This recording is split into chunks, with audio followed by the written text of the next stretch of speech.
Currently, there's no requirement that revenue has to advise a taxpayer when an audit is completed or as to the progress. This bill will change that.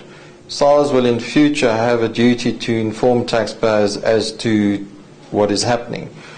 Another development which I do think is positive is the creation of the tax ombud.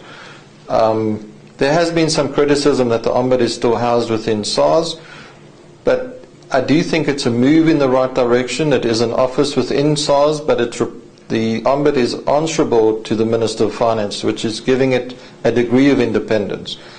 The important thing to me, I think, is the person appointed to head that office. If they get the right caliber of person, the office, I think, can be effective. If, however, they appoint someone who is not strong enough to manage the difficult relationship between taxpayers and SARS, that person will not succeed with the role that they have. The challenges, most certainly, for both taxpayers and SARS is to understand what this bill encompasses, what is in there. The one question is, has Revenue trained its staff to understand the impact of this bill and how they do their job day to day? Taxpayers also need to understand the new powers that Revenue will obtain from this bill, and it's really a process of education required both on the part of SARS officials and taxpayers alike. Looking at the provisions of the bill, it is envisaged, or it's allowed to be introduced in stages, as opposed to everything coming into force on one day. Just looking at the changes in the bill, I would be surprised if SARS is ready that the trigger can be pulled and the bill takes effect immediately in all respects on one date.